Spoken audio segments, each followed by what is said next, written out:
आज इस वीडियो में हम पढ़ेंगे फॉर्म्स के बारे में। ये बहुत इंपॉर्टेंट कंसेप्ट है। तो रिएक्ट के अंदर मैं फॉर्म्स किस तरीके से बना सकता हूँ और ये किस तरीके से यूज होते हैं रिएक्ट के अंदर, और क्या ये डिफरेंट हैं एचटीएमएल फॉर्म से और रिएक्ट फॉर्म में, सारी चीजें हम कवर आउट करेंगे इस वीडियो में। सो टाइम ना खराब करते हुए लेट्स स्टार्ट दी जर्नी।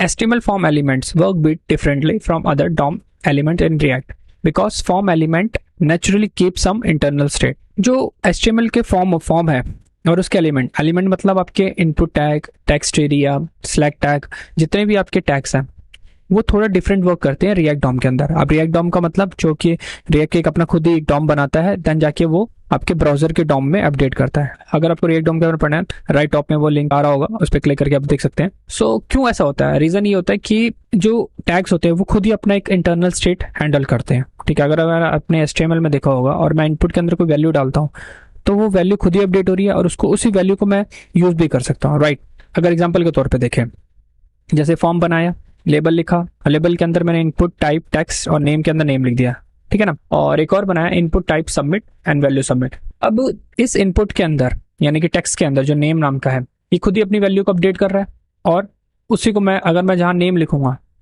तो वो वैल्यू मेरी एक्सेस हो जाएगी। राइट, तो यहाँ पे कोई डिफरेंट काम है नहीं क्योंकि HTML का डिफॉल्ट वर्क है। तो यहाँ पे इंटरनली स्टेट मेंटेन हो रही है, ठीक है ना, हर एलिमेंट के। और इस फॉर्म का डिफॉल्ट वर्क क्या है कि जब भी सबमिट होगा तो वो न्यू पेज पे चला जाएगा या उसी पेज को रिफ्रेश कर देगा। ये काम डिफॉल्ट होता है HTML में और यही काम रिएक्ट के अंदर भी डिफॉल्ट होता है। कैसे, वो कोड के थ्रू आपको समझाता हूँ। ठीक है, जैसे मैं कोड पे आ चुका हूँ और मैं क्या करता हूँ, ऐप के अंदर इस वाले सेक्शन को हटा देते हैं, ठीक है। और यहाँ पर मैं क्या करता हूँ, फॉर्म लिखता हूँ और इस फॉर्म में मैं एक लेबल बना लेता हूँ, ठीक है। और इस लेबल में लिख देते हैं नेम और इनपुट डाल देते हैं अपन, ठीक है। और टाइप देता हूं मैं इसमें टेक्स्ट और नेम डाल दिया अपन ने नेम, ठीक है ना। एंड इसके नीचे ही मैं एक इनपुट और बना देता हूं जिसका टाइप दे देता हूं मैं सबमिट और दैट्स इट। इसके आगे कुछ नहीं देते, सिंपल, ठीक है ना। इसको बंद किया एंड npm स्टार्ट करते हैं। सो आपका ये आ गया npm। राइट, अब देखना यहाँ पे जैसे मैं इस पे नेम लिखता हूँ मनप्रिया से और जैसे सबमिट पे क्लिक किया तो ये पेज रिफ्रेश हुआ। यहाँ पे अगेन मैं दोबारा कराता हूँ तो यहाँ पर आप देखना रिफ्रेश होगा, ठीक है। और साथ में यहाँ पे वो नेम आ गया। सो इस तरीके से आपका डिफॉल्ट वर्क करता है HTML रिएक्ट के अंदर भी। जो HTML फॉर्म का डिफॉल्ट वर्क क्या है, बिहेवियर क्या है कि नेक्स्ट पेज पे जाना, ठीक है, विद वैल्यू। राइट, वही सेम चीज आपके रिएक्ट में भी होती है, तो कोई प्रॉब्लम नहीं है, ठीक है ना। But in most cases it's convenient to have a JavaScript function that handle the summation of form and has access to data that the user enter into the form। मतलब चलो ठीक है, डिफॉल्ट वर्क तो चल रहा है HTML का, मतलब कि फॉर्म के काम है कि हाँ चलो रिफ्रेश किया और जो डेटा है वो आपने पास ऑन कर दिया नेक्स्ट पेज पे। बट कुछ केसेस के अंदर ऐसा हो सकता है कि आपको जावास्क्रिप्ट फंक्शन यूज करने पड़ेंगे। क्यों? जब आप सबमिट करते हो तो आप चेक करना चाहते हो कि जो इनपुट है उसके अंदर डेटा है या नहीं है। राइट, लाइक उसने एम्प्टी छोड़ दिया तो मैं सबमिट करने से पहले उसे एक एरर दूं कि भाई इसको तुम फिल करो, ठीक है ना। तो कैसे कर सकता हूँ? जावास्क्रिप्ट फंक्शन के थ्रू कि सबमिट करती वो रिफ्रेश ना हो, यानी कि डिफॉल्ट बिहेवियर हट कर वो क्या करे कि वो फंक्शन के अंदर जाए जावास्क्रिप्ट के अंदर और वहां पे चेक करे जो इनपुट टैग है वो एम्प्टी तो नहीं है। अगर एम्प्टी है तो वहां पे एक एरर आ जाए। या मैं ऐसा चाहता हूँ कि अगर उसने कोई पहला वर्ड लिखा है, जो अगर उसने नाम लिखा है तो उसका पहला वर्ड कैपिटल हो जाए, तो वो मैं जावास्क्रिप्ट फंक्शन के थ्रू कर सकता हूँ। तो ऐसे बहुत सारी चीजें हैं कि मैं जो इनपुट है टैग है उसके अंदर जो भी चेंजेस हो रहे हैं वो मैं अपने हिसाब से चेंज कर सकूं। तो ये सब चीजें जो हो पाती हैं उस टेक्निक को कहते हैं हम कंट्रोल कंपोनेंट। नाम से पता लग रहा है मुझे कि कंट्रोल करना है कंपोनेंट को। तो ये कौन कंट्रोल करता है? रिएक्ट के अंदर मैं जावास्क्रिप्ट फंक्शन बनाता हूँ और उस जावास्क्रिप्ट फंक्शन के थ्रू मैं उन कंपोनेंट के उन इनपुट को, उन टैग्स को कंट्रोल कर पाऊंगा, उनके डेटा को कंट्रोल कर पाऊंगा। जितने भी चेंजेस मुझे चाहिए या मुझे जो भी अपडेशन करनी है डेटा के अंदर वो मैं करके आगे पास ऑन कर सकता हूँ। तो सब चीजें कंट्रोल होती हैं, तो उसे बोलते हैं कंट्रोल कंपोनेंट, ठीक है, जहाँ पे आपके सारे इनपुट टैग है जो भी डेटा कंट्रोल हो रहा है। राइट, अब कंट्रोल कंपोनेंट होता क्या है? तो सबसे पहले HTML के अंदर फॉर्म एलिमेंट्स होते हैं। कौन कौन से होते हैं? इनपुट, टेक्स्ट एरिया और सेलेक्ट। और ये क्या करते हैं? Typically maintain their on state and update it based on the user input, right. मैंने जैसे वही बताया कि अगर जो HTML फॉर्म्स के एलिमेंट होते हैं वो खुद ही हैंडल करते हैं, इनपुट को डालते हैं और खुद ही उसको अपडेट करते हैं और वो अपनी स्टेट खुद ही मेंटेन करते हैं, ठीक है। उनको वो कोई थर्ड पार्टी की जरूरत नहीं पड़ती या किसी डेवलपर की जरूरत नहीं है कि उस डेटा को चेंज कर सके या उसको अपडेट करे, वो खुद ही हैंडल कर लेता है। But in React, mutable state is typically kept in state property of a component and only update with set state। अगर बात की जाए React के अंदर, तो React के अंदर क्या होता है, हम स्टेट बनाते हैं, स्टेट के अंदर डेटा डालते हैं, स्टेट के अंदर ही अपडेट अपना करते हैं, तो उससे क्या होता है, कंपोनेंट और रिलायबल हो जाता है। तो ये सब चीजें जो हो पाती हैं उसे हम कहते हैं कंट्रोल कंपोनेंट, ठीक है ना। जो भी इनपुट डाला जाएगा वो सारा का सारा स्टेट के थ्रू हैंडल किया जाएगा, यानी स्टेट के अंदर स्टोर करेंगे और स्टेट के अंदर ही वो अपडेट होगा, और वो स्टेट जैसे अपडेट करेगा देन वो इनपुट को भी अपडेट कर देगा। तो ये सब चीजें हम डेवलपर खुद हैंडल करेगा, यानी कि React हैंडल करेगा, ठीक है। और इसको बोलते हैं कंट्रोल कंपोनेंट। तो लेट्स स्टार्ट द कोड, देखते हैं कि कोड के अंदर हम कैसे कर सकते हैं। अपने कोड पे आते हैं। सो मैं यहाँ पर क्या करता हूँ, ये फॉर्म वॉर्म बना हुआ है, ठीक है। तो मैं एक क्लास कंपोनेंट बनाऊंगा, ठीक है। जैसे मैंने फंक्शन कंपोनेंट बनाया तो हम क्लास कंपोनेंट बना सकते हैं। यहाँ पर मैं लिखता हूँ नेम फॉर्म JS, ठीक है। और इंपोर्ट करते हैं React को फ्रॉम React, ठीक है। और साइड में बंद कर देते हैं इसको। क्लास लिखते हैं name form x tends React component. अच्छा, एक और चीज, अगर आपको यहाँ पे ऐसे नहीं लिखना तो आप क्या कर सकते हैं, अगर React डॉट कंपोनेंट लिखना ना तो आप यहाँ पे करो कंपोनेंट को ही डायरेक्टली आप इंपोर्ट करवा लो, ठीक है। तो आपको यहाँ से React हटा भी सकते हो, ठीक है। तरीके बहुत सारे हैं, आपको जो तरीका सही लगता है वो आप यूज कर सकते हैं। अब यहाँ पे रेंडर यूज कर लिया, तो यहाँ पे मैं रिटर्न करूंगा जो मैंने फंक्शन बनाया, जो हमने फॉर्म बनाया था बेसिकली, इसी को मैं उठा के यहाँ पर पेस्ट करूंगा, ठीक है, कोई दिक्कत नहीं है। और इसको एक्सपोर्ट कर दूंगा डिफॉल्ट नेम फॉर्म से, ठीक है। ओके, यहाँ पे इसको हटा देते हैं।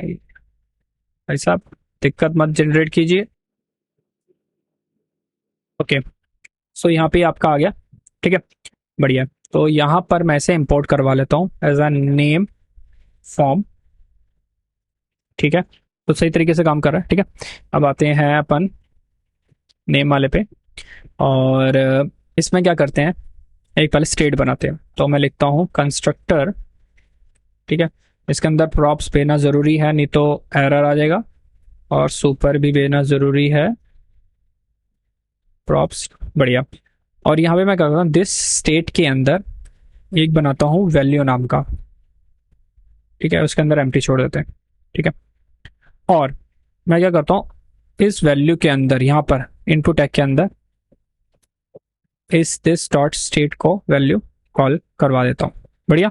अब इसके अंदर नेम की कोई जरूरत नहीं है, तो नेम को हटा देते हैं, ठीक है ना। जैसे देखता हूँ तो वर्किंग, कोई दिक्कत नहीं है, ठीक है। मैं क्या करूंगा, जो यहाँ पे चेंज हो रहा है इस इनपुट के अंदर वो स्टेट के अंदर अपडेट होगा, और स्टेट यहाँ पे उस वैल्यू के अंदर डालता जाएगा। मतलब अगर अभी देखो, अभी तो मैं अगर कुछ लिख रहा हूँ, अगर मैं टाइप भी कर रहा हूँ, अभी मैं टाइप कर रहा हूँ बट नॉट वर्किंग।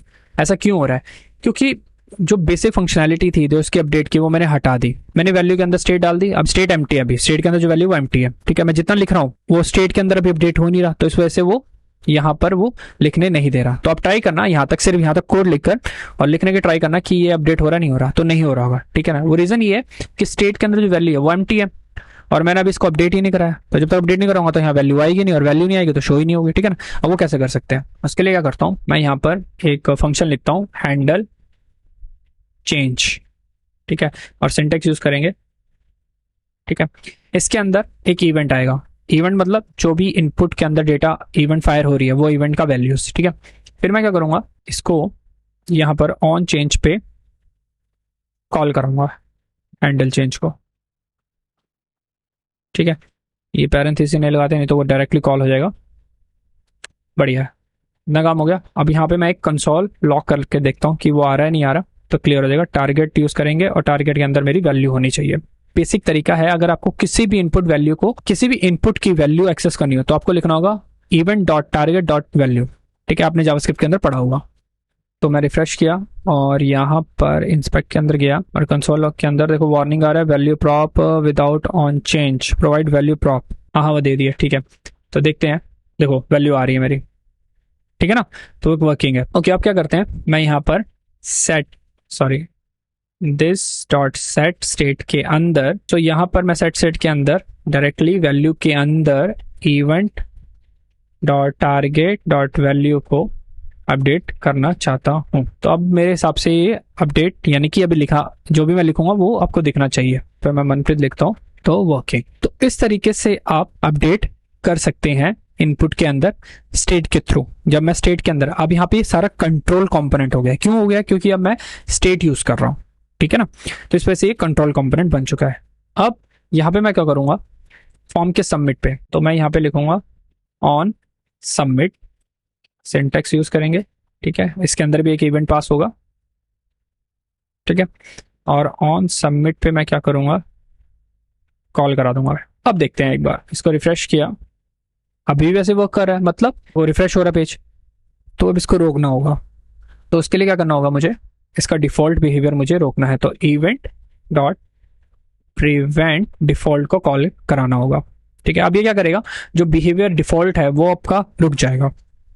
तो अभी ये रिफ्रेश नहीं हो रहा, तो यानी कि इसका जो डिफॉल्ट वर्क है वो बंद हो गया। तो मैं क्या करूंगा, अलर्ट बटन बनाऊंगा और इसके अंदर मैं ये वाले बैकटिक्स यूज करूंगा, ठीक है। क्यों यूज करूंगा, क्योंकि जो ये वेरिएबल है, जो ये स्टेट है, ये इसके अंदर इजीली डिफाइंड हो पाएगी, यानी कि इजीली एक्सेस हो पाएगी विद टेक्स्ट। कैसे बताता हूँ, जैसे मैं लिखा इनपुट इज कॉलन, ठीक है, डॉलर लगाऊंगा, करली ब्रेसेस लगाऊंगा और इसके अंदर मैं this dot state dot value को यूज कर पाऊंगा।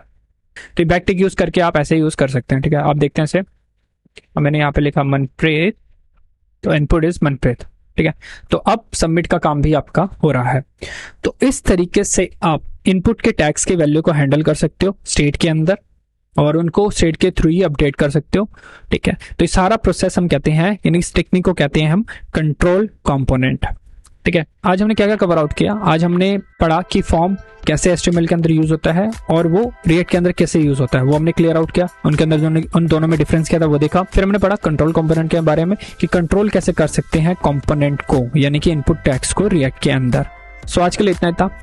Like, subscribe, share and bell icon पर जरूर क्लिक कर दीजिएगा। अगर आपको कोई क्वेरी है तो आप मुझे कमेंट भी कर सकते हैं। सो मिलते हैं नेक्स्ट वीडियो में, तब तक के लिए नई चीज सीखते रहिए एंड पढ़ते रहिए।